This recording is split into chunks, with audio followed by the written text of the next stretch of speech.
All right, we'll get going here. Today we're going to be talking about 3 ways predators are contacting your children.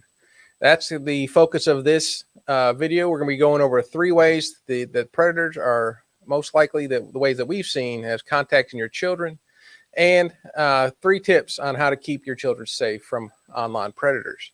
If you make a comment, appreciate if you did. But before you do that, there's a link in the top of the section here that says link for StreamYard. If you click on that and give Facebook or YouTube permission to see your comments, then I can actually see your comments here, and it'll come up something like this, but with your information. So I'd appreciate that. We'll be checking comments as we go. So 3 ways that predators contact your children. The number one way we see that I've seen is a blitz attack. Now, this is done primarily by people who are doing this to a lot of children. This is not something that can be done. That they spend a lot of time kind of grooming the child, like we will talk about here in just a minute. But this is actually a very, very quick attack in which they are trying to do this to a lot of children. Think of it as kind of like spam in your email, right? The more children they do this to, the more likely they're going to get some of these children to respond. And what are these children? What are they wanting from the children? They're really wanting pictures. They're wanting videos. They're wanting them to do things in a sexual nature for them online, either through things like Skype or through Messenger. They want pictures. They want videos. If they can't physically have access to children, they want the pictures and videos of children. And if they can have control of your child through the online means, and this is even a bigger thing for them, just close as they're going to get to actually having hands-on attack of a child. So one of the cases I worked involved a man named Chase, very young, I think 19 years old or so. So when I say that, I'm gonna make sure you understand that it's not just the creepy old man who are doing this online. Chase was 19 years old when he's doing this, and he's exploiting young girls. His target, and we call them targets, they have different names for them, who they're specifically looking for, were 12 to 16-year-old girls. And he would approach these girls online. He would do research on them, real quick research, essentially on Instagram, find out a different handle they had on a more anonymous site like Kick at the time, or today would be more like Snapchat or TikTok. And then they'd make the attack, or he'd make the attack on the more anonymous app. And it'd be something as simple as, hey, now it's not scary, right? It's not freaking out your child. So your child replies back, hey, how are you doing?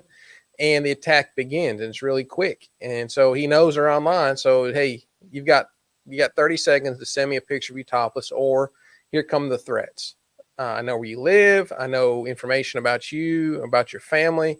I'll do all these horrible things to you or your family. I'll embarrass you in front of people because I know your friends, and I'll send out pictures that have your face put on them.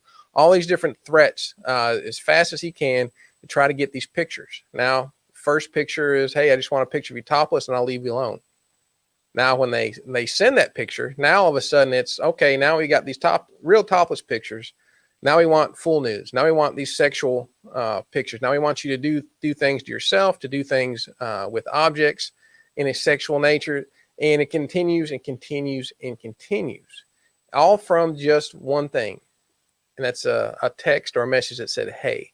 You know, when I interviewed Chase, and he confessed this, when he's talking about how he would go about finding these potential victims, which are our children, he was looking for girls' accounts, like I said, between 12 and 16 years old. And specifically, he's looking for those accounts that were unlocked, that he didn't have to try to bypass, that he had all the information he wanted on that page, that he had full access to it. So we'll go to tips here in a minute, but to think about this. If he's scrolling through his feed and he's bypassing all the accounts that were locked, what does it tell us as parents? Right? Lock our accounts. Lock our accounts. Number 2 way that we've seen has been catfish. Now, through catfish, they're not talking about the things swimming in the rivers and ponds and lakes. This is actually an online catfish where you're pretending to be somebody that you're not. I had a phone call yesterday about this with someone talking to a younger girl, and the parents and the school were concerned because it was an older person. They said it was an older female talking to a younger female. Don't really know, but the big point that I heard from this is that the younger girl got a picture of this older woman to really say, see, look at me, I'm real. I'm a real older person. This is really me. And they're building that confidence. And that's what these predators do. They build confidence. Whereas the Blitz Attack is very forceful, very right off the bat. The next two attacks we talked about, the Catfish and the next one, they're more about grooming. They're more about building a relationship with the child, and even the next one will be with the child's parents, so they can have access, so they can have direct access with our children. So with Catfish's great example is Eric. Eric was I think he's around 30-some-year-old man. Like I said, Chase 19, Eric's in his 30s, very, very different, right?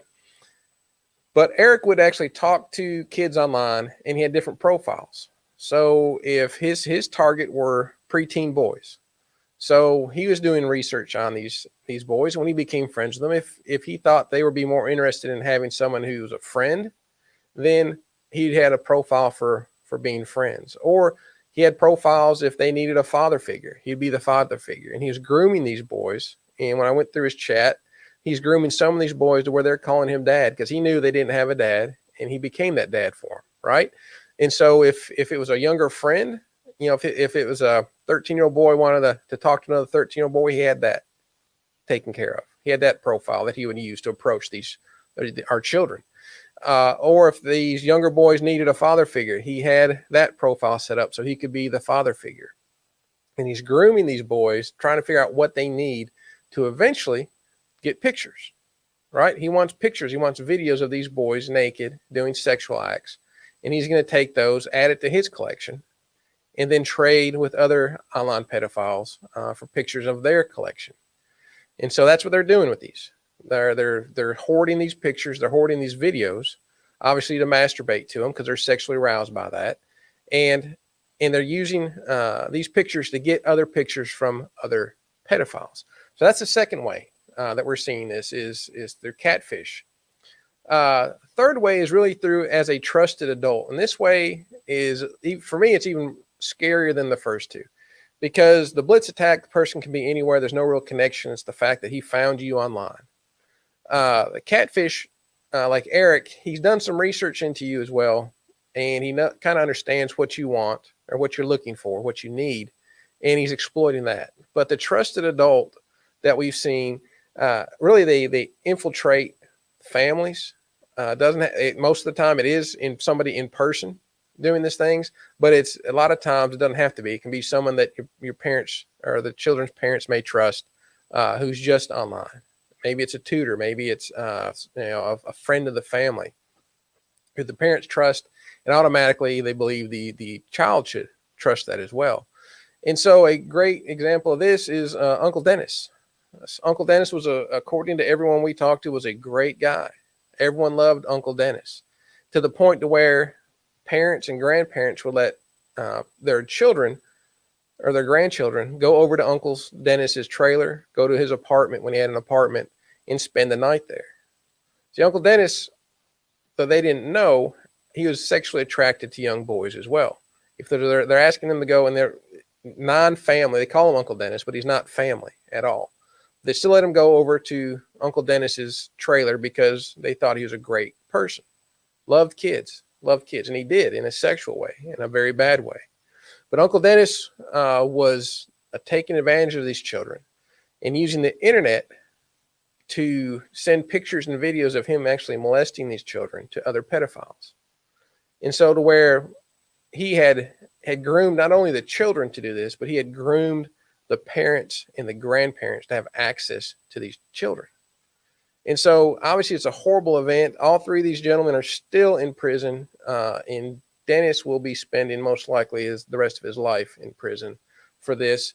But we need to learn from this, right? We need to learn what to do in these situations, how we can better prepare ourselves as parents.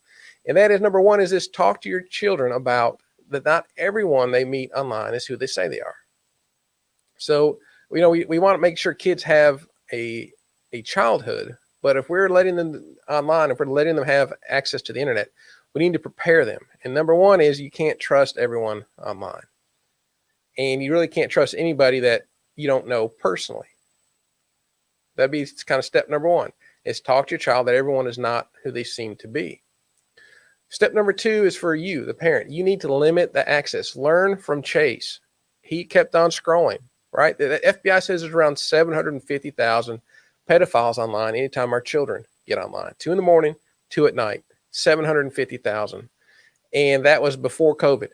So I'm sure it's even more now. So if we as parents limit our child, who can access our child, then we're limiting the ability of these pedophiles, these predators, to access our children. So if you make their account private, if you are the only one who can approve who they're talking to, who's in there, who they can connect with, that's a huge advantage for a parent. So number one, talk to your child about who they see, that everyone's not whom they seem. Number two is limit access to your child.